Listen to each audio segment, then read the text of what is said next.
Lolita fashion is a distinct alternative sub-style that is categorized by a number of different things to make a look Lolita. The fashion is also unique in that it has a community around the fashion of people who support one another and gather to wear the fashion together. And somehow giving and receiving constructive criticism has become sort of a requirement to exist in the Lolita community, specifically online. This doesn't happen so much in person because it would be rude. So why is it so prominent online? Hear me out. First of all, I'm not speaking on behalf of the entire community, just as me, Lore, with my own thoughts and opinions as a Lolita, but not all Lolitas may agree with me, and that's okay.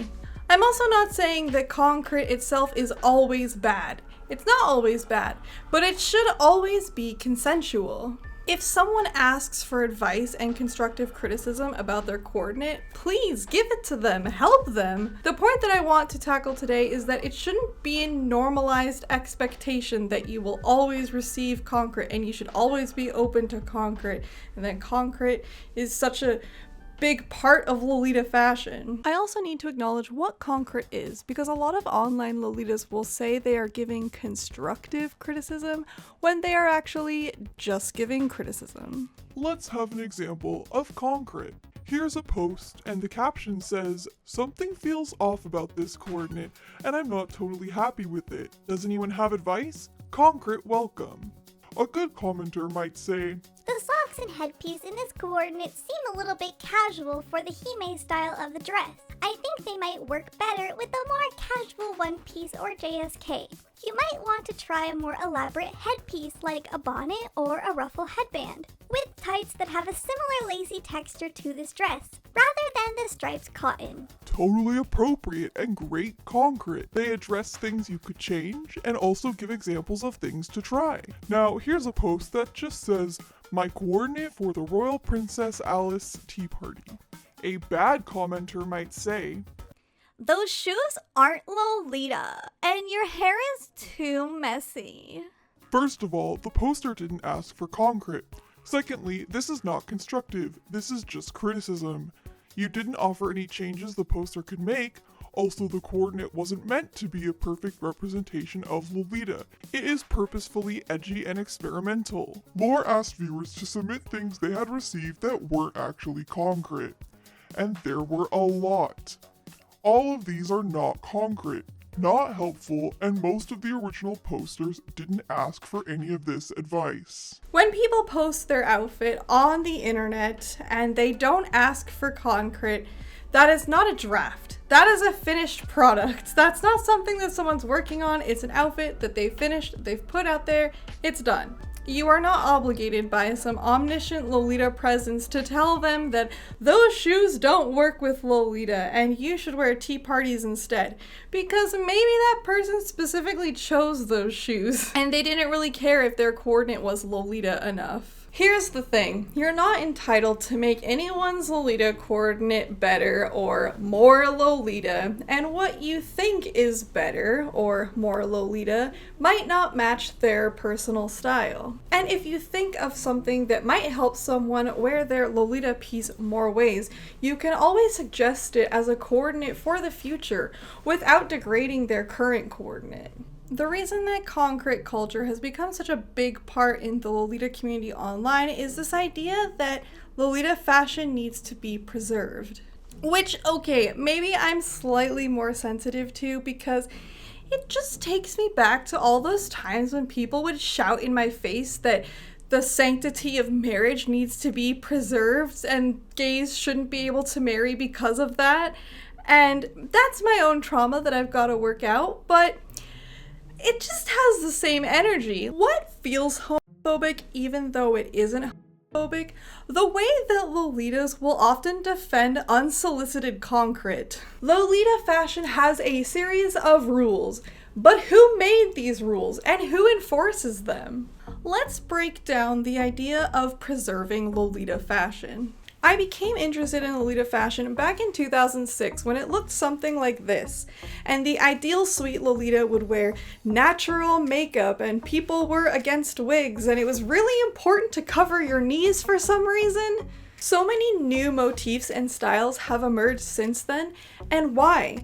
Because people broke the rules. People were experimental. Even the main Japanese Lolita brands have broken the rules and their silhouettes. I can't speak on behalf of the Japanese Lolita community as I have limited experience there, but it seems like a lot of the Lolitas in Japan just don't care. They don't care as much, especially if you look at street snaps in Kara and Gothic Lolita Bible.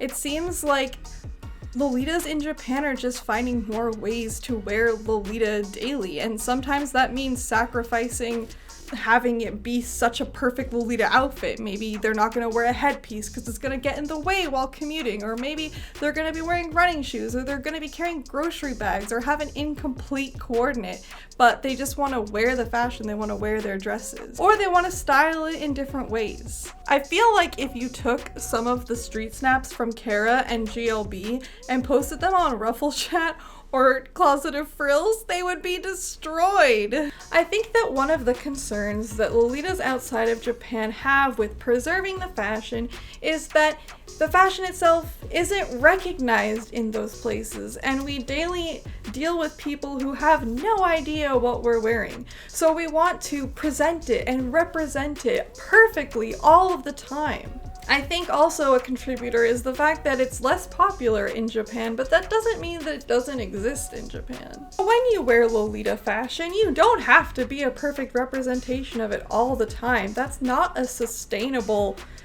goal. That's way too much pressure. Over the years, people have asked me a lot how to be experimental with Lolita, and the way I think of it is that Lolita fashion is sort of like an artistic medium. It's a base. It's something that you start with, and maybe you style it one way and it ends up being sweet Lolita. Maybe you style it another way and it's not exactly categorized as anything. Maybe it's more street style or fairy K, and that's okay. Anytime someone wants to argue with me that one of my clown looks or one of my more costumey looks isn't Lolita, I'm like, fine, it's not Lolita. Does it matter? No. It's okay to use Lolita pieces in styles that aren't necessarily Lolita. I remember years ago I saw this photo of Lil Mama at the BET Awards, and I remember being outraged that she was not wearing a blouse and she didn't have a headpiece and she was wearing sneakers. And now when I look at this, I can't conjure up any of those feelings, and I'm not bothered by it at all. So why did I feel that way in the first place when I originally saw it? Because the Lolita community had put all of those pressures onto me wearing the fashion. With this video, I want to help not perpetuate that. I don't want to keep this cycle going of these harsh expectations all the time.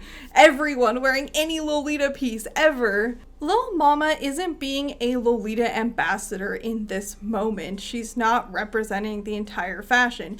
And no one is gonna take their entire perception of this fashion and community from this one image. Maybe they will Google this dress and look into it more and try to figure out what she's wearing. And that goes for really any celebrity who has worn Lolita fashion or Lolita fashion pieces. Katy Perry, Nicki Minaj, Jessica Simpson, Lady Gaga, and maybe they wanted to wear full coordinates or wanted to wear a certain thing or didn't want to wear it at all, and it was just their stylist's choice. Who knows? When it comes to being experimental or wearing Lolita pieces differently, I think that there's also context that's important to note. For example, Lil Mama is at the BET Awards. There is no Lolita dress code. There is no brand allegiance required. The only time that I think that Lolita rules hold a high significance is at private events. Things like brand tea parties, high teas. The reason for this varies. Maybe at a brand event you might be required to wear an item from the brand, and that is because the organizers want to have the people coming to this meetup supporting the brand. They want fans of the brand. Perhaps at another event you might be required to have a dress code and stick within a specific theme. But these are mainly private events which you don't have to go to, and the organizers are putting their time and work and oftentimes money into making these things, and they can really make any requirements that they want. They could require that you put a post-it note on your forehead that says, "I am a Lolita." But the requirements of those particular events don't reflect the entire community or the fashion. This might be controversial, but I've actually seen coordinates that I don't like. But I don't criticize the person for trying or make fun of them because I don't like their style. I just look for a coordinate that I do like. I touched on this subject before a while back when someone on Tumblr asked me what to say to an Ida. And the answer is you don't need to say anything. They're allowed to wear it badly. Maybe to them they don't see it as being bad, or maybe they haven't figured out their style, but allow them to do that on their own and figure out what they want to wear. Unless, of course, they ask for advice, but don't make them feel pressure that they have to ask for advice or that they have to change. My coordinate in my first Daily Lolita Live Journal post was a mess, but at the time I felt great in it, and I asked for constructive criticism in that post, not because I really wanted it, but because I saw it so often in that group that I thought I had to. And what I took from that post for years was I thought that people were so mean to me and they were so unaccepting. And then I looked back at it years later in a video and I realized they really weren't. I just wasn't in a place where I wanted that. I think that this is something that we should look at from both sides, not only giving constructive criticism, but being open to receiving it. If you are really happy with your coordinate, have that confidence, own it, and don't ask people to change it. Don't ask people for advice. You do not have to ask for permission or approval from anyone in the Lolita community to wear what you want to wear. Before you ask for constructive criticism on a post, prepare yourself to hear terrible things about your coordinate. Not everything that people say will be bad, but there will be some, and you want to have the confidence to know how to navigate those comments. The way that I see it, constructive criticism in online groups fall into 3 categories.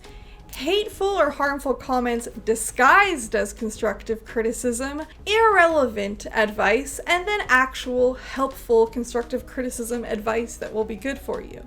Now, the first category is F-trash, which I had to add the F there because the community is also known widely for being fat phobic. And you know what we do with effing trash? We throw it away.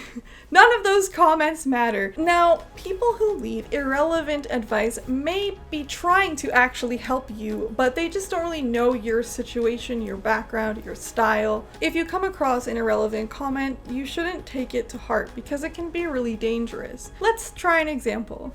Let's say someone says that I should wear this Baby Starshine Bright blouse with this coordinate. And to me, I'm thinking, I don't think that blouse is gonna fit me. I don't think that it's within my budget, and it's not really my style. Therefore, to me, that comment is irrelevant, and I should just move on and look at one that might help me. If I sit on that comment for too long, I might start thinking, oh, this person really thinks I should wear this blouse, but it won't fit me. Is there something wrong with my body? This person thinks I should really wear this blouse, but it's out of my budget. Am I not good enough to wear Lolita? But it's not really my style. Is my style wrong? No, it's just not relevant to you, and the commenter may not know any of these things, or mean to imply any of these things. So maybe they just suggested it because they own that blouse and it works for them and they don't know any better. So just move on to another comment that might be helpful to you, and remember that that one doesn't apply. If you see a post and you're overwhelmed with this feeling and this obligation that you have to tell them how to wear their clothes, ask yourself why? Why is this so important to you? And is there a way that you could do it that will help them think of more future outfits without tearing them down? Because you don't realize the lasting effect that some of your criticism can have, whether you mean it to or not. Just like concrete culture has become a big part of the Lolita community, do you know what else has? Leaving Lolita. Quitting Lolita. And I don't think that it is entirely due to constructive criticism or over criticism, but it does definitely play a part into it. That's a whole other topic that I am going to get into in another video.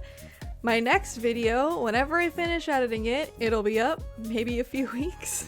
Please subscribe. I will be talking about why Lolitas quit, when constructive criticism can go too far, how to give constructive criticism without going too far, how to help people from quitting, things to consider when you want to quit, all of those things. Video coming soon. So how do we preserve Lolita fashion? By wearing it! You don't need to police other Lolitas on how they wear it. You just need to wear it yourself, the way that you would see fit, the way that you think is right and want to represent. And if you wear it in an experimental way or a way that's different, just say so. I find that there has been a great representation of this on TikTok. A lot of Lolitas on TikTok just make TikTok saying like, this is me wearing Lolita, this is what Lolita is, and that's gonna keep the community alive and thriving. To Lolitas, it seems like not that big of a deal, like yeah, sure, it's a coordinate, but that's reaching all new audiences and showing representation of Lolita fashion. Someone wearing Lolita fashion badly, incorrectly, or in an experimental way isn't going to kill the fashion, but you know what will? Being rude to them about it. Making people feel unwelcome, that will make the community disappear.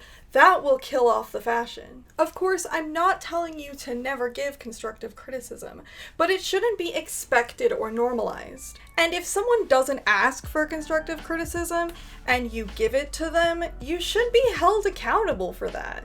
All I want with this video is for us to be more conscious of these behaviors and recognize when we do and don't want criticism. With all of my content, I want people to feel more comfortable in Lolita fashion and welcome into the community, without the fear of insiders judging them, because the world outside of Lolita fashion already judges us, so we should do whatever we can to support one another.